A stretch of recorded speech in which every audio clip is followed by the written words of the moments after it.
Good evening, everyone. Hopefully everybody has enjoyed their dinner tonight. Yes? All right, I think we are ready to get started with I would say main event, but the entire day has been fantastic. But hopefully before dinner, everybody had a chance to check out the Latino Cartography's digital exhibit over here. And for those of you who were online and unfortunately unable to experience it in person, just to give you a quick explanation, this is an immersive, interactive, bilingual, digital art exhibit featuring both visual and moving images from Latino and Latina artists from throughout Houston. It's incredible. And we are lucky to have with us here today Dr. Pamela Quiroz, who is the director of the Center for Mexican American and Latino and Latina Studies here at the University of Houston. And so I am going to turn it over to her to tell you a little bit more about this fantastic Latino Cartographies project. And if you haven't yet had a chance, check it out and play with it because it's amazing.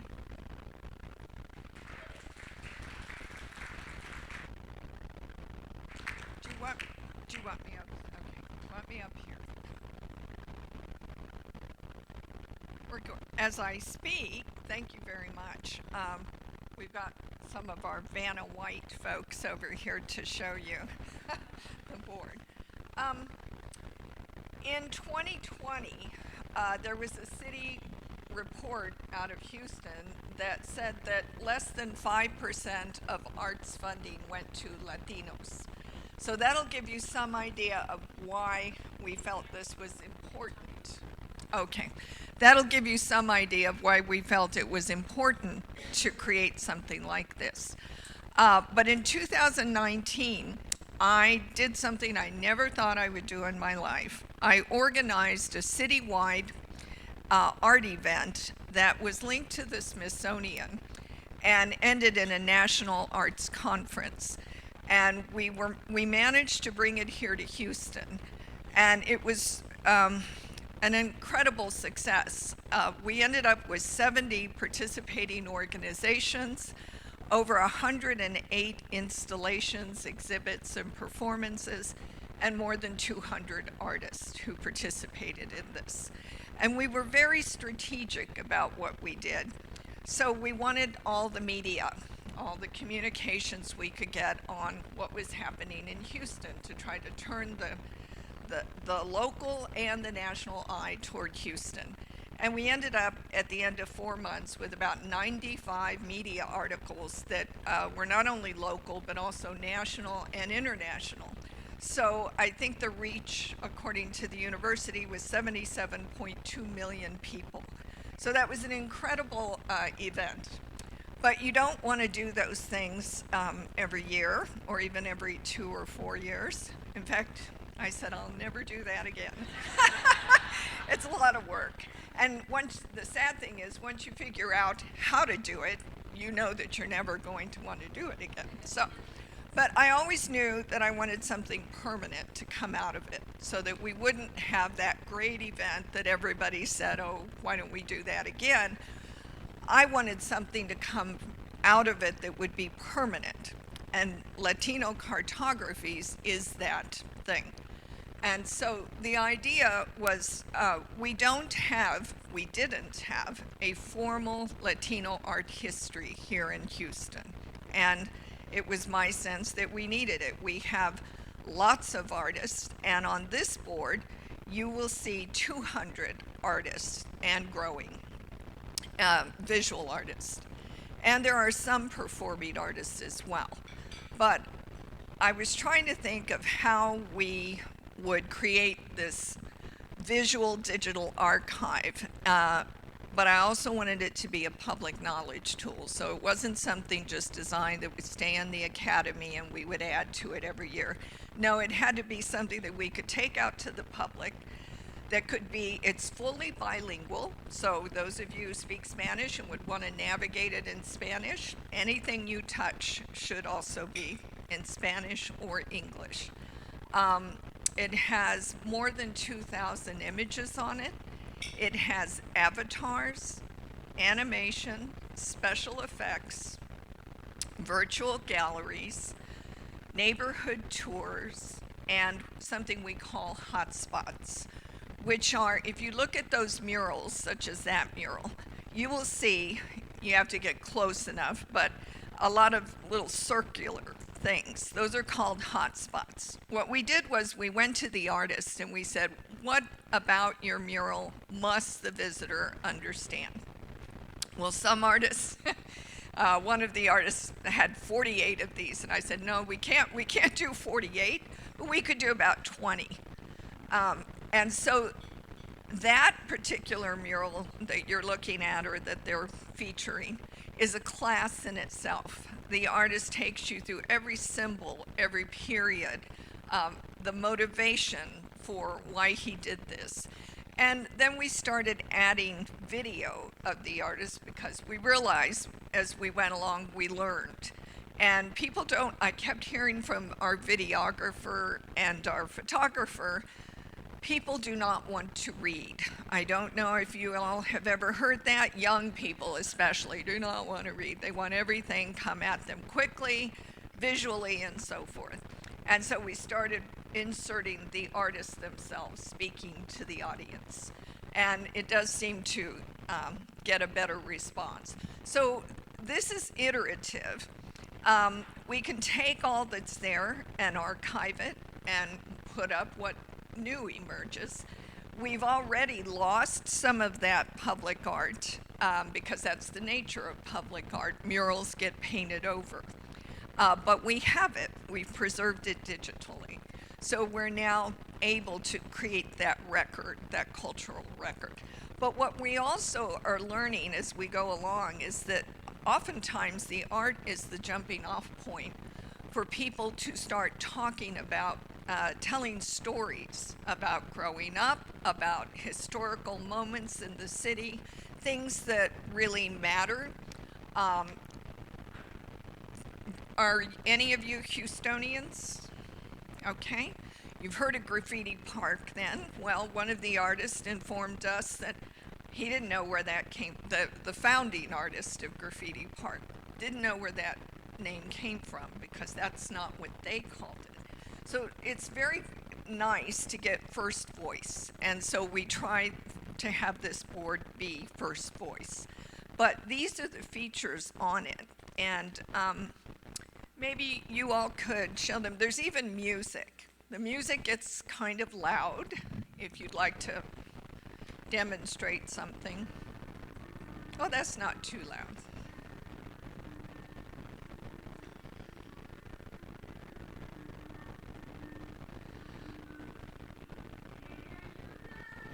The trick basically was to find ways to engage the public. If you want to educate the public, you have to engage them. You have to engage the whole point of this, and that screen pulls over and retracts down for little people so they can touch it. And our goal is to be able to entice 5-year-olds and 75-year-olds, and that's a real challenge. But we're working on it. And so we have quizzes in the board. We have quizzes consist of 3 questions about art. You get to test your knowledge of Latino art. And you can find the answer in the board. For example, as the paper airplane flies by, you just touch on it and you get the answer to the question. We didn't want it to be taxing, so we limited to 3 questions. You can do graffiti art. There are multiple walls throughout the city that you can engage in graffiti art.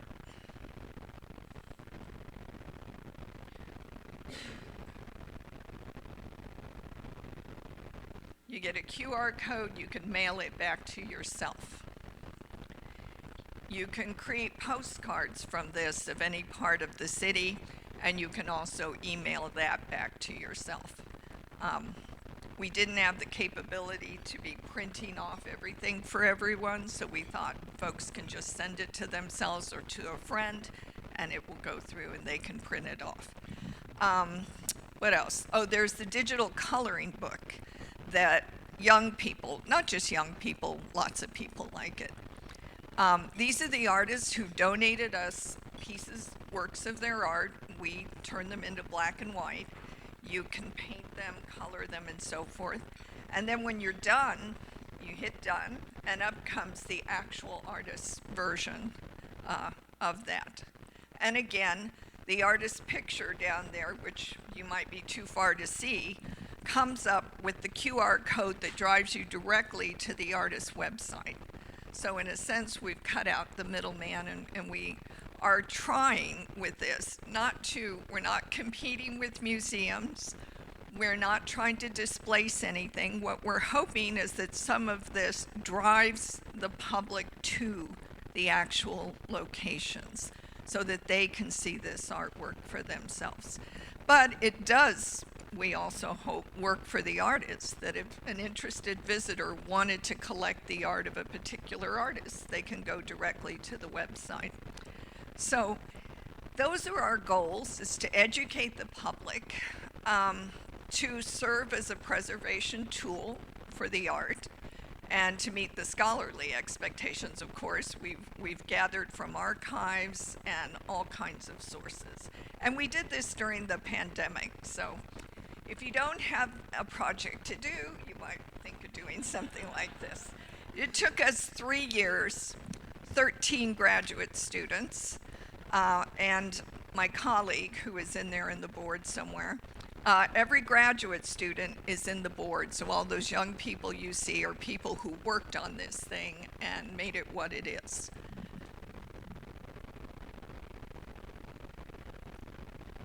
And even they will have blurbs on their interest and what they're working on.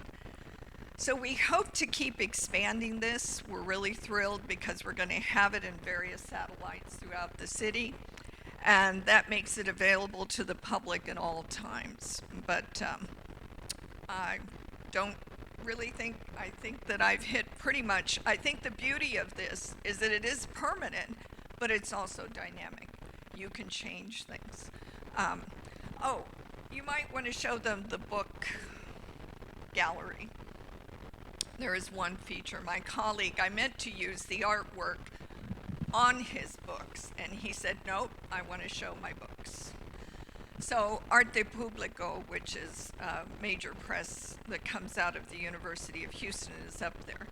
And in order to introduce all of this, we created avatars so that each of the folks who were the founders could be introducing you to their thing. There he is.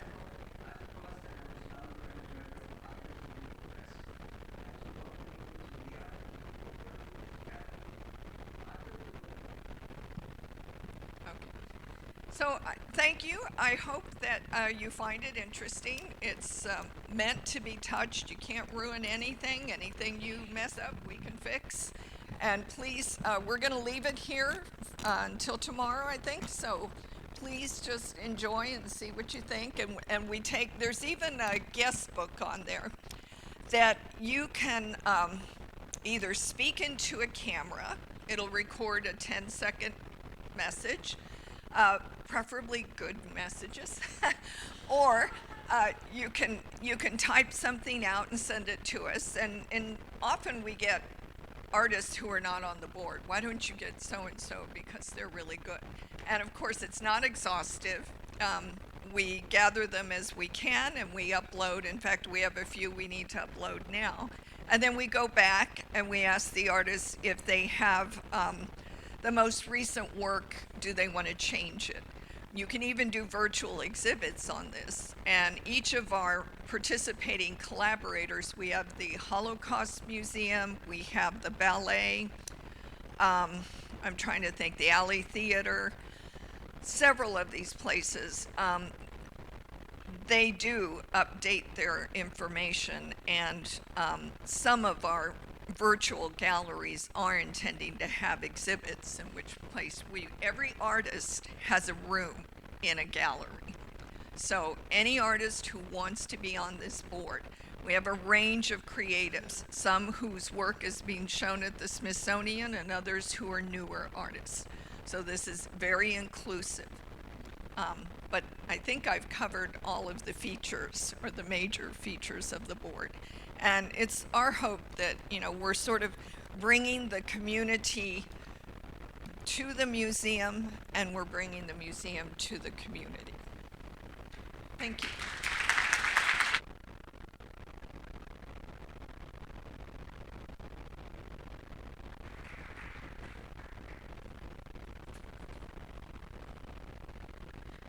Good evening. I'll say that again. Good evening. Thank you. All right. I also wanted to say that the Latino Cartographies exhibit is a great way for you to see the culture and the vibrance of Houston, and also that is a way to basically talk about digital archiving as activism. So again, that's cool. If you can build that, that's amazing. I am getting to my introduction. I am Natalie Tindall, and I have the pleasure of introducing our keynote speaker, Mimi Stiles. As we continue to gather to explore what is public interest communication and what it means to our classrooms and to the profession, we have the privilege of listening to a speaker who is doing public interest technology and public interest communication work in her everyday activism and her research. With her unique blend of expertise, passion, and fearlessness, Mimi Stiles is a passionate leader. I guess passion's important, so I said it twice, right? A dedicated mother and wife, a continuous learner, a fierce communicator, and a true visionary. Mimi is the president and founder of an award-winning social justice nonprofit, Measure, which is located in Austin, Texas.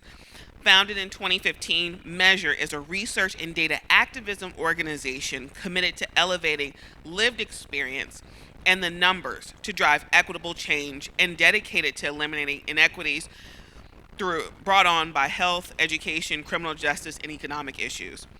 Measure began out of a desire to use data to help communities because Mimi had seen how communities had been hurt, specifically by police, by the misuse and abuse of data. Measure believes that when used strategically, data provides a common language upon which community members can meet and increase their knowledge about the causes of their problems and work together to create equitable change and increase awareness. The organization's values form the name Measure. M is for the motivation to move fast. E is for equity first. A, activism is celebrated. S, simplify data for all. Data should not be a scary word. Let's say that again. Data should not be a scary word. Understanding evolved perspectives. U. R. Respect for all people. Lived experience should be qualified as insightful data. And finally, E. E for excellence in community service. With a remarkable 15 years of experience in organizational leadership, research, and community organizing, Mimi is a true powerhouse. Her commitment to fostering a more equitable and just society is evident in the numerous social justice-focused programs and projects she spearheaded in both Texas and California. Drawing on her own lived experience and tireless energy, she inspires others to join her in the fight against racism. But her impact just doesn't stop there. As a Social Science Research Council Just Tech Fellow, Mimi is at the forefront of solving for anti-racist technology. Her pioneering work in this area is helping to shape the future of tech, making it more inclusive and equitable for all. We, as this collective group, emphasize rhetoric, framing, message construction, all of those great things. But we also need to remember that facts are important, even if the facts won't sway everyone. And we also need to remember that the solutions we seek have to be grounded in data. In fact, the work of the Center for Public Interest Communication has demonstrated that. And also one of the Frank finalists for 2023 found that data interventions were more effective than narrative. This study by Callaghan et al., I hope I got that last name right, but if not, my apologies, suggests that social science data can be used to create more realistic perceptions of racial inequality, a prerequisite for enacting equity-enhancing policy. While we all know the importance of narrative to public interest communication, data is vital to our story building and to our storytelling, and data is what Mimi Stiles knows best. Ladies and gentlemen, and friends and family, everybody here, let's welcome Mimi Stiles to the stage.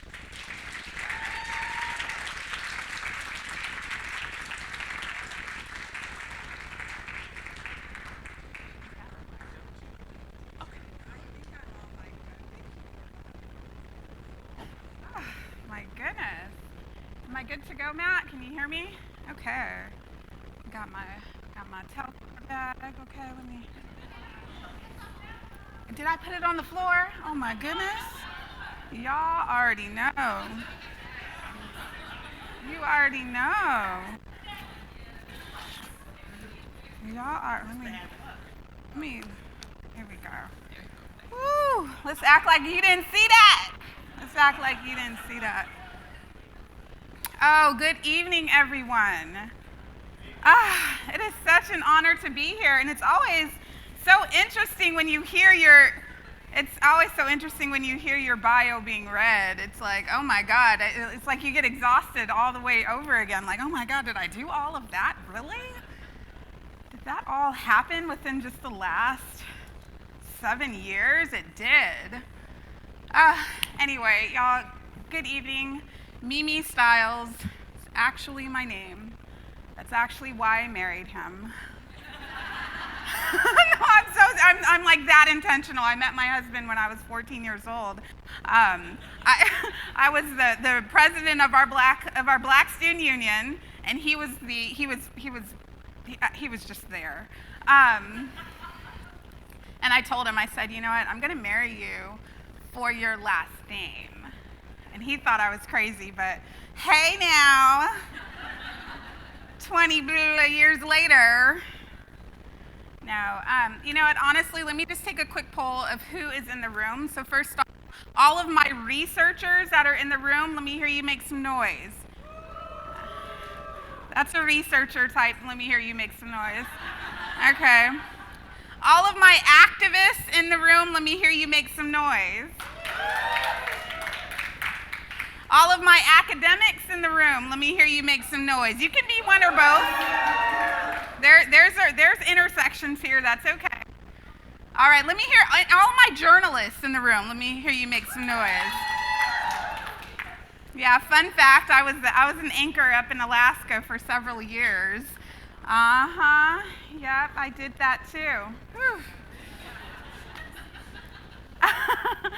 Real quick, I gotta do this because this is the work that I do. Shout out to all of my black women evaluators that are in the room, researchers, black women researchers that are in the room, black women journalists that are in the room, and now women, period, who are doing the work in research and social science.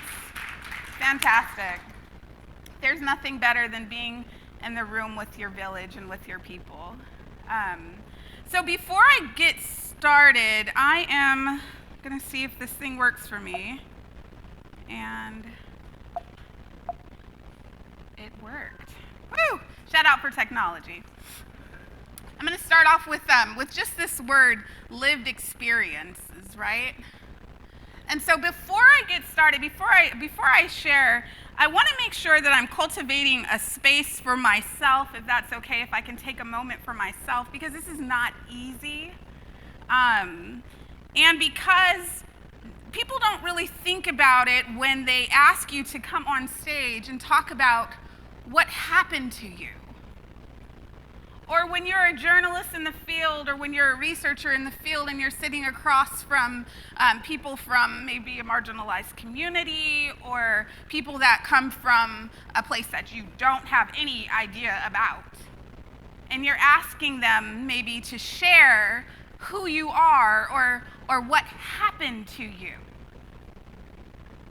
We don't nearly think enough what it means to share lived experience, but I'm going to ask everyone here that is going to hear my story that you honor my lived experience as a gift.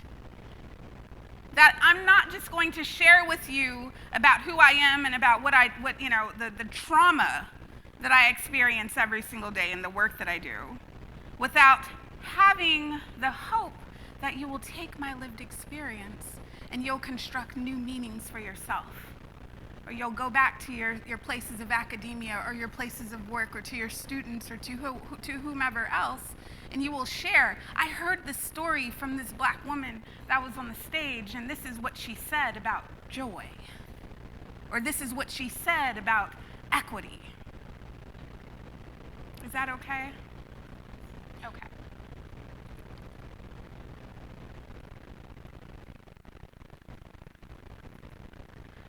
So let me kind of take you back for a moment.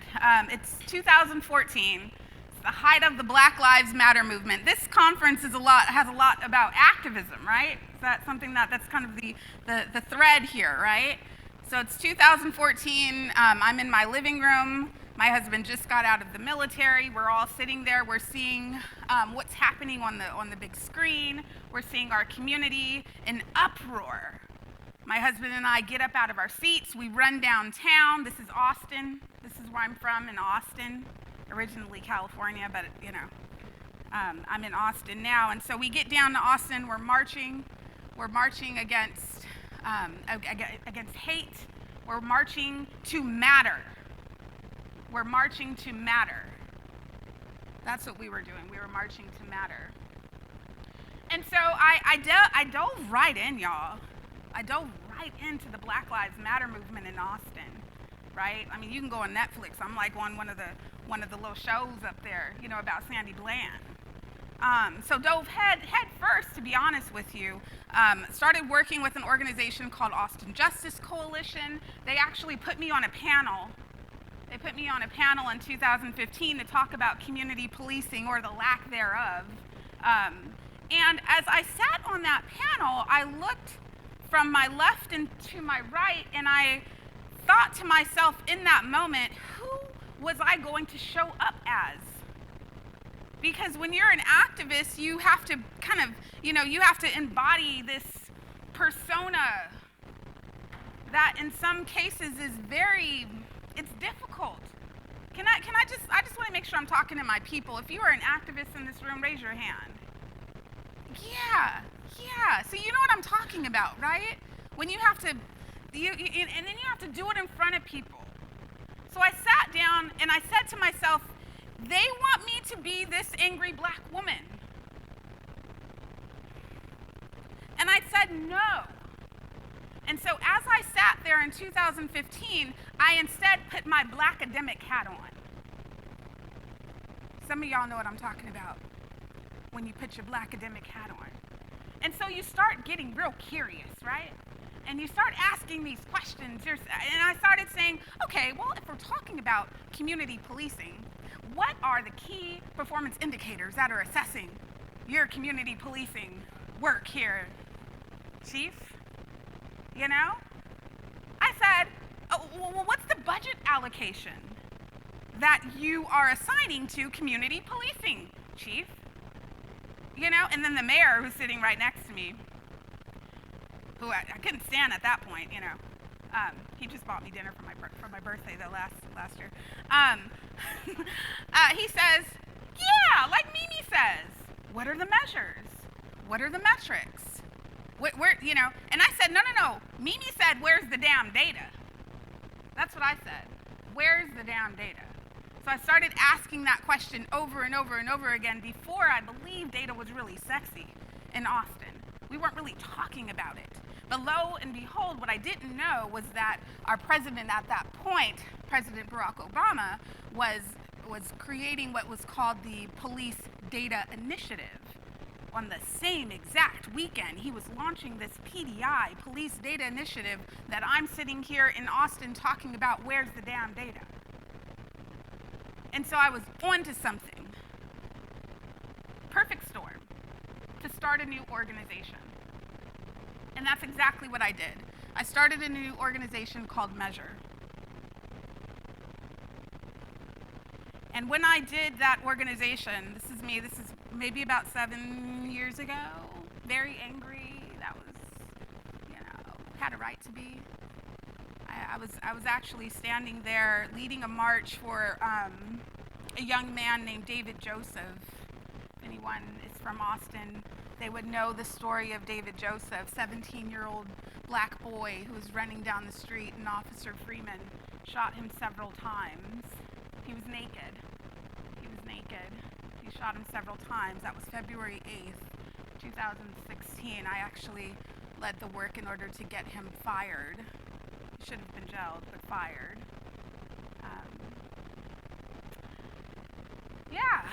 So Measure was created in order to use data as a means of power, to restore power back to my community through numbers, right? And so through that work, we've been able to do some incredible things at Measure. We've been able to, just recently, have y'all heard about the Crown Act? Let me give you a little bit of background about the Crown Act, okay? The Crown Act is an act that literally makes black hair or hair, just period, of ethnic descent, okay, period, okay. So you can go to work and not have any fear or worry that you are going to be discriminated against your hair. And believe it or not, we just got that passed alongside the phenomenal Representative Bowers, Rhietta Bowers, here in Texas. In Texas. Measure's work has been able to really push the understanding of what adultification bias is, right? That's sort of what I was doing there at this Women's March. That young lady behind me, she's now at Howard University, y'all. Oh yeah. And she can get a shout out. Yeah, there you go. And so, protecting black girls against adultification bias. Adultification bias is essentially the bias that looks at black girls as less innocent, as needing less love. It's embedded in historic racism and institutional, no, not institutional, and structural, it's also institutional, but structural racism, where there has never been any intervention to say that these black girls are just girls, right? And so we've been able to do work to protect black girls in Austin as well. The best part about my organization is what you see right here in front of you. The black women of my organization that I get to work with every single day. Black women in evaluation, black women in research, social science black women that are taking, just taking this idea of using data to empower our community. And it's truly happening. All right, so let me get into what I would like to share with you today. Hopefully you kind of know me a little bit better. Well, one part you don't know about me is that, yes, I am a mom. So I'm a mom first. I have, I have a 23-year-old. I have a 22-year-old incarcerated black son. I have a 17-year-old son who I'm just about to ship off to Texas State. And I also have a 2-year-old. Oh my God. She is right now up in the room with my husband. I thought to myself, I'm like, oh yeah, Joy was definitely gonna be able to come, and no, she wasn't playing no games. All these tables got flipped over. Everyone, you know? Yeah. So that's what the pandemic did for the Stiles household.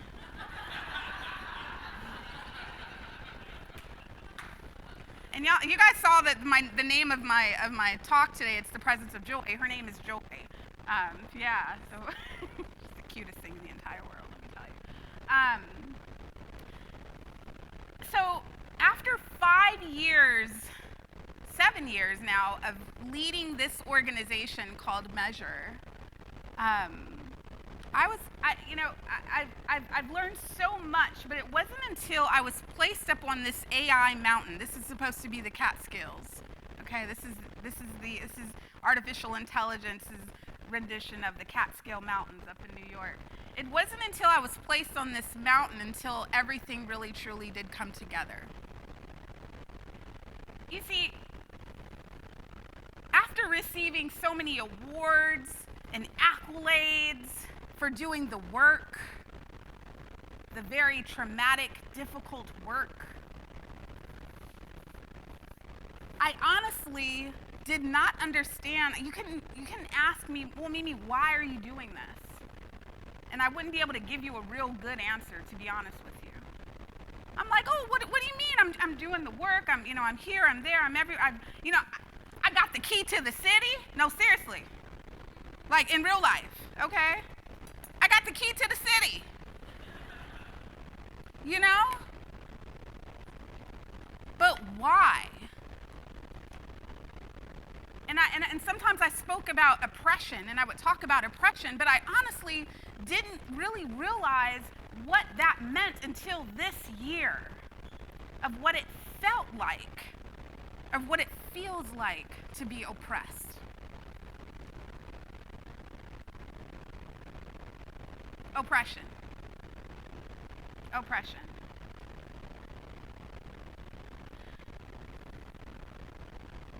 This year has been the hardest year of my life. Last year was the hardest year of my life. Many of us, if last year was the hardest year of your life, or the year before, raise your hand. Whew. Navigating things that I would have never thought I'd have to navigate ever. Ever. Whew. Really realizing what it means to give myself grace. It kind of feels like the opportunity of hopeful curiosity just simply no longer exists when you are oppressed. There's something very close when it comes to oppression and the lack of curiosity. It feels like curiosity never even existed when you are one that is experiencing actively being oppressed. Let's dig into that. A curious mind. Sometimes I think about a cup running over. AI and me have had just like such a great relationship lately, y'all. This is an AI rendition of a cup overflowing, right? And so a curious mind is so full of opportunity. Okay, let me just kind of put it this way. Just so that you know what I'm talking about when especially us as researchers or journalists, and, we're talking to people in communities really going through some things, you know what I'm saying? And so, in many cases, when you are feeling oppressed, and especially in the way that I have felt oppressed, my mama used to be a Tupperware saleswoman. Anybody had a mama that was a Tupperware saleswoman? Okay, some of us did. And so, well, maybe I'm dating myself here, but there was this Tupperware that you can push down, right? And it would be small, and a little bit of stuff would be able to fit in there. And then it was like an accordion, and so then you could pull it up, dun, dun, dun, dun, and it was just awesome when you're like 8, and you can pull it up, and lots of stuff can fit inside of there. Right? And so so in my mind, that's what oppression feels like. It doesn't matter how much stuff you get. It doesn't matter how much a joy that comes into your life or whatever. You just cannot contain it. And in many cases, my community, me too, as a black woman that's subjected to multiple intersecting oppressions every single day, feels like that. We feel like that. That it doesn't matter, it'll just run out. How do I expand? How do I expand the capacity to take in even what Miss Tindall was saying, about the things that have happened, the good things? How do I expand to appreciate all of the work?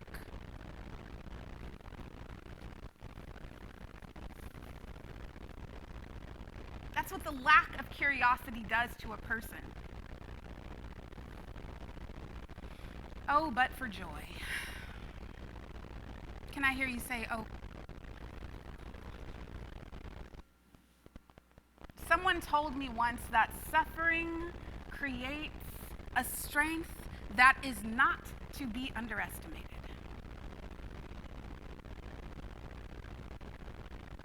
So let me tell you real quick why I was placed on this mountain. I was just recently, last year, selected as a social science research fellow with the Social Science Research Council. I'm one of 6 right now. Thank you. One of 6 right now solving for anti-racist technology. What does that mean? I don't know. No, I'm just kidding. That means for me, it's technology that appreciates the plethora of people that typically would never be in the space to create technology. It's technology created for us, by us. It's technology that holds space for racist algorithms and creates opportunity in an algorithm. So that's what I'm doing. That's what I think about. That's what keeps me up at night. Other than Cliff. I mean, obviously, I got a 2-year-old. And so when I was placed on this mountain, I was actually, I was supposed to be there in rest. Okay? I was supposed to be there to rest for a whole week. The Social Science Research Council actually put all of us fellows on this mountain in solitude. And they said, we just want you to rest and be at peace because for the next 2 years, you guys are going to be working very hard. And so as I'm up there, a day later, they came up to me and said, hey, Mimi, we're going to be putting together a documentary. So we're going to need you to go ahead and be camera ready. I was like, what? Rest? Is that what rest is like? Really? Okay. And so as I was told that I was going to be interviewed for a documentary for this program, I honestly, and again, this was at the height of where I was just feeling so, things were just so heavy in my life at this point. And I was like, how in the world, first of all, did I get up on this mountain? Okay. How in the world am I going to get in front of a camera and talk about this work when I'm feeling all of this? And so I did it anyway. I got there and I sat down and they started asking me all of these questions and the tears just began to run down my face. And this is what came to me. The light at the end of the tunnel came to me. And I told myself, you know what? And I said this out loud. I said, perhaps a measure of equity is the absence of fear. That was my answer to their questions. Perhaps a measure of equity is the absence of fear. What is fear? It's that unpleasant emotion that tells you that something's dangerous or that you need to be on edge. It's likely to cause pain or it's a threat. As a black mama, I should not have to fear if my black son will make it home to me at night. I shouldn't have to fear if my husband is going to be able to drive down the road and know that he is a very tall black man with these beautiful locks. I should not have to fear about being not selected for a job because of a racist algorithm that does not like my name. I shouldn't have to fear a loan package being denied because a banker who thinks I'm too risky a client because I choose to rock my natural hair. As a black woman, I should not have to fear. But we do. And even if we don't say we do, we do. We do. But when you think about a measure of equity being the absence of fear, it's then an equation, right? It then becomes data. It's an equation that can be solved through the uprooting of harmful racist systems that we encounter every single day. And replacing them with systems that honor our contributions and who we are as people, as whole people. I started digging deeper into this quote, and then I also, encountered other women. And I talked to them about this, and then I also mentioned to them, I said, well then, Perhaps a measure of equity is also the absence of pain. What if we measured equity by the absence of pain?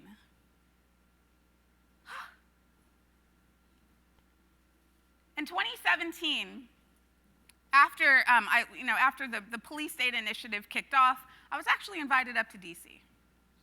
I got up to DC. I was going to support some work around creating metrics, right, that look anti-racist, that are better for policing. And I tell you what, there was a break, and I went out to the Capitol lawn, and I started walking from monument to monument. And I tell you what, it felt like the weight of the world was on my shoulders. No, it felt like the weight of the world was on my chest. And as I walked from monument to monument, I got so tired, y'all. I literally laid down, and I put my face on the grass. I then kept walking. I left that place, and I got to my hotel. I packed my bags. I kept walking with this weight of the world on my chest. I got on the airplane. I went to work the next day. I had an event that evening. I called my dad. My dad said, "Jamila, you are having a heart attack. Go to the hospital." Got in the car, drove to the first hospital, looked at the emergency room parking lot. Too many cars. That's too much, right? I didn't want to go there because there's too many cars. Lo and behold, I felt like I wasn't going to be believed anyway. I kept driving. I went to the heart hospital of Round Rock. I got out, sat down, told them that my daddy told me I was having a heart attack, 35 years old. The doctor there said, "What are you talking about? You're not having a heart attack. You're too young to have a heart attack." Whew. I said, "You know what? I'm going to stay here until someone believes me. I don't feel well. There's something going on." Measure of equity being the absence of pain. One doctor, white man, sat down with me, listened to me, said to me, "Mimi, I'm going to keep you here. I'm going to keep you here just because I believe you." That's what he told me. Next day, full-blown heart attack. At this point, under the knife. Getting my heart work done. The data, 50% of black women have heart disease over the age of 24 years old. Boom. The data will set you free. That's the truth.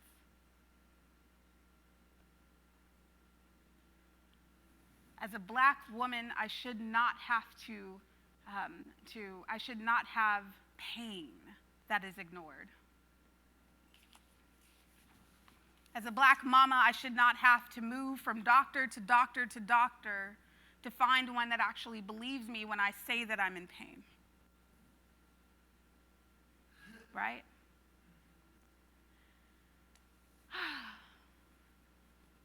That's actually the pain that so many of us are dealing with. One or two or three of these points that I talked about today.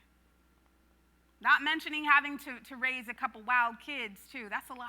That's additional work. People know that black folk have higher rates of cancer, of heart disease, of diabetes, HIV, AIDS, etc. We should not have to deal with that level of pain.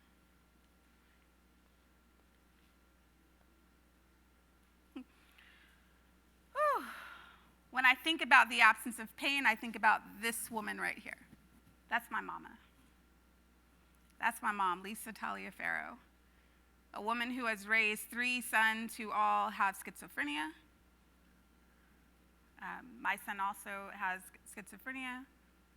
A woman that has used the power of data to start a new organization in Florida called Patients Not Prisoners.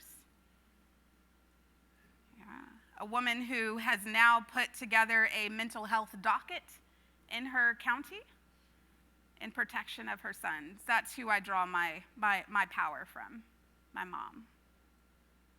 And when I think about her, I think about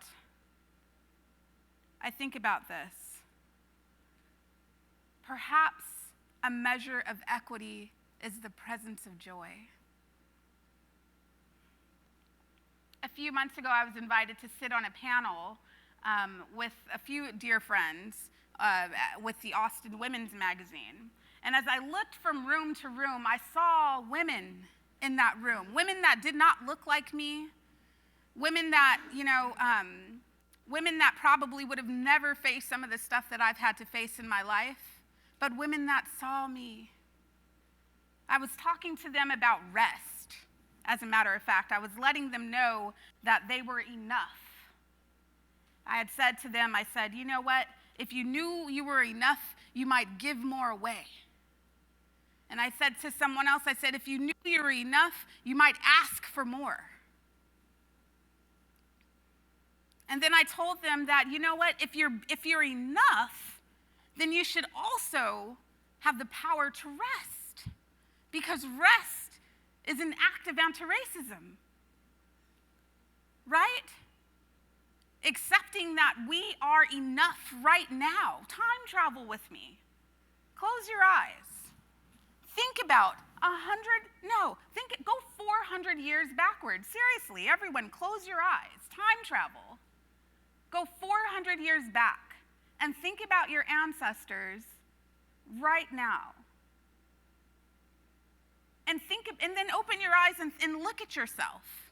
You are the dreams of your ancestors. You are enough right now. It doesn't matter if you do anything else. We are the wildest dreams of our ancestors. And that's what I was sharing with these women. And these women were looking at me, and I was looking at them. And I said, you know what? Absolutely, perhaps a measure of equity is the presence of joy, because joy means that we've gone through some things together. Joy is not happiness. Joy comes from pain. If that rose that grew from concrete was joy, then the sun that allowed that rose to grow would be gratitude. So joy is produced through gratitude. I had to take these lessons in order to survive the work of activism. These are the lessons that I've had to hold on to. Joy. Joy holds space for pain. Joy holds space for fear. Joy holds space for empathy. Joy is the celebration of anti-racism. Joy is the shared understanding that while we've been through some things together, y'all, that curiosity and possibility both can be true.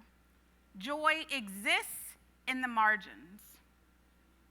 So I ask you all this evening, as you go back to your rooms tonight, as you share a drink together, as you talk to one another, as you embrace joy and curiosity through the rest of the time that you're here with this incredible conference, that you find the presence of joy. Pursue it meaningfully, intentionally. Enjoy every single moment. Thank you.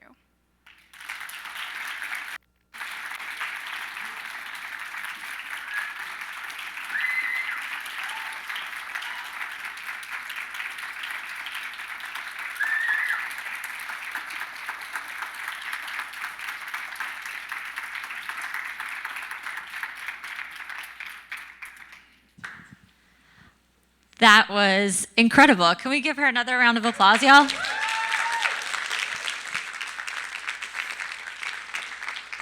Thank you, Mimi. Thank you, Pamela. Thank you, everybody. And just a reminder, tomorrow we're going to do it all again. So please be here at 8:30 for breakfast, and then we will kick off another wonderful day of panels starting at 9 a.m., but breakfast at 8:30. So everybody have a great night. And don't forget about the tour tomorrow night to the Houston Toxic Museum.